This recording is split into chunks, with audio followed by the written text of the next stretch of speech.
L'usage du cellulaire, des écouteurs et des appareils mobiles personnels sera interdit du début jusqu'à la fin des cours. Les jeunes ont fait la grève! Les jeunes ont fait la grève contre l'interdiction du cellulaire dans les écoles. Ils sont au secondaire et comptent bien boycotter l'école vendredi. Je suis pour la grève, mais je vais pas y participer parce que je veux pas non plus manquer de l'école. Au début, je trouvais ça absurde, mais je me suis vite rendu compte que j'étais aussi dépendant qu'eux. J'ai fait un sevrage de 48 heures pour essayer de comprendre comment me débarrasser de cette dépendance-là. Selon moi, la bonne chose à faire, c'est pas d'interdire un comportement, mais d'apporter les outils pour créer des saines habitudes de vie. La première étape, c'est de remarquer le comportement. Étape 1, être en pleine conscience de nos gestes. Ma chérie, regarde. Bonjour et bienvenue à... Je viens tout juste de passer une heure à regarder un gars laver des tapis. Bravo! Vous avez remarqué un comportement. Le plan de match était assez simple. Là, je m'en vais au Walmart me chercher une montre chipette plastique. Là. Demain, je m'en vais pour la fête à ma mère un souper. Donc, il y a mon oncle qui vient me chercher à Vaudreuil. Fait qu'il faut que je prenne l'autobus et le train de Montréal jusqu'à Vaudreuil. Moi, je dis que tu devrais prendre lui. Mais je sais pas si... Samedi. Tout ce qu'on a à savoir. Fait que j'ai ma montre Minecraft. Là,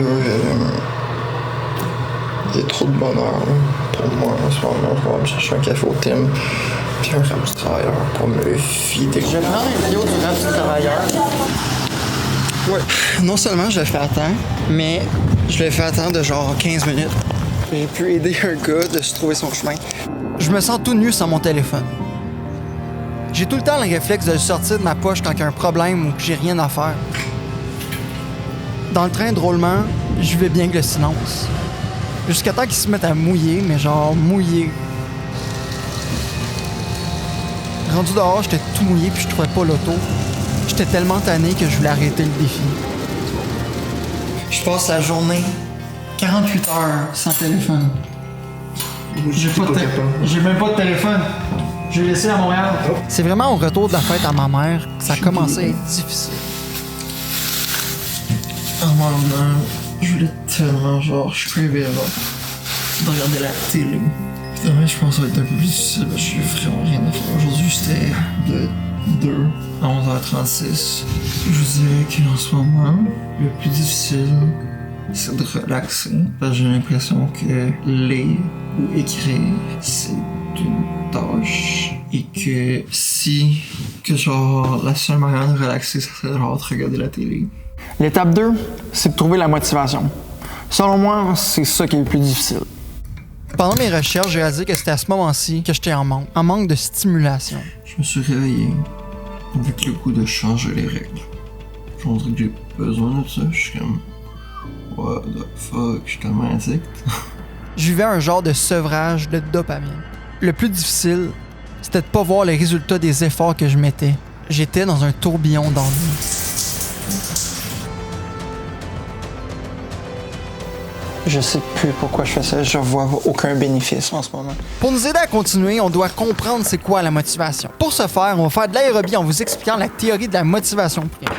Allez, levez-vous et suivez-moi! La motivation, c'est ce que tu as le plus envie de faire sur le moment. En ce moment, pour moi, c'est de sourire. Pendant le défi, je voulais vraiment regarder Salut Bonjour. Mais ce qui m'a permis de persévérer, c'est l'envie de finir le défi et le réussir. Faut donc trouver de quoi de plus cool que ton téléphone. On vit dans le même décor chaque jour. On passe nos vies à dormir, manger, travailler. Et si on mettait les règles mises en place aux enfants, aux adultes, les gens seraient plus concentrés, plus calmes, moins anxieux, plus productifs, mais ça serait un cauchemar. Ça serait le chaos. Une émeute. Les gens feraient la grève, du monde pas content. Les ados, selon moi, ils ont bien réagi.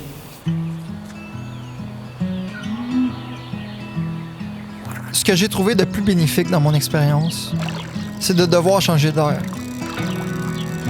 De me permettre d'être bien dans le silence, de reconnecter avec la nature, d'être vivant.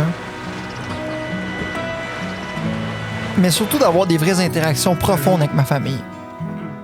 On peut pas imposer un cadre unique à tout le monde. mais on peut modifier le nôtre. S'ajuster. Plier bagage quelques jours pour créer des nouvelles habitudes. Changer de décor. Pas pour fuir, mais pour voir plus clair.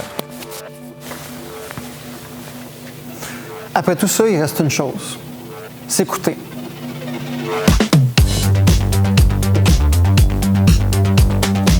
Mais ça, j'ai pas eu le temps de le faire attendre.